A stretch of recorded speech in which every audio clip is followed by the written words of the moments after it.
السلام عليكم ورحمة الله وبركاته. معكم محمد طارق من قناة ميدو فندي.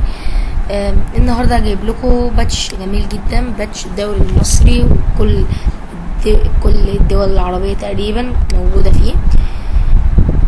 الباتش ده هسيب لكم رابط تحميله تحت الفيديو. بس والله انا جربت، عملت فيديو قبل ده بس اللعبة طلعت بايظة، يعني اللعبة شغالة بس في الفيديو مش عايز تشتغل، فمعلش الفيديو هيبقى قصير شوية، مش هيبقى طويل يعني عليكم. هي دي اللعبة اهي، لازم تكون عندكم طبعا وتنزلوا الباتش من الرابط اللي هحطهولكوا، هيجيلكوا بالشكل ده. تعملوا له اشتراك هنا، يبقى كده هيجيلكوا الملفات دي. ما ينفعش تمسحوا الملفات دي، مهمة دي تقريبا بتسطب الباتش اصلا. هتفتح الباتش كده بس هو بياخد وقت شوية.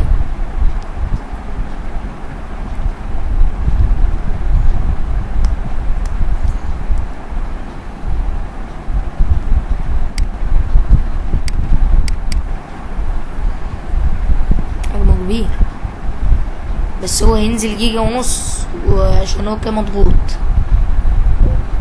يعني 50 ميجا يعني.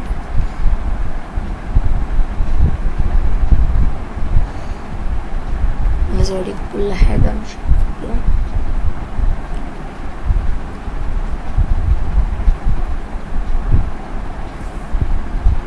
طب لحظة اوقف الفيديو، لا ما وقفتوش. يلا ايس هيجيلكوا بالشكل ده. دوسوا على انجليش، طبعا عربي هيبقى شكله وحش جدا.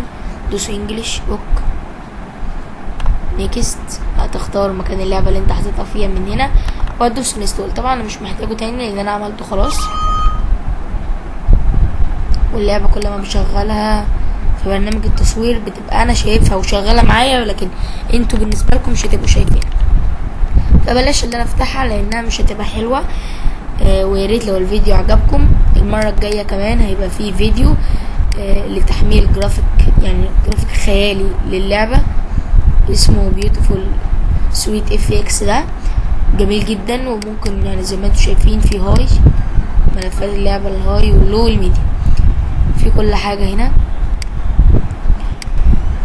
والفيديو اللي بعديه اللي انتوا تطلبوه هعمله. وياريت لو عجبكم الفيديو لايك وسبسكرايب للقناة.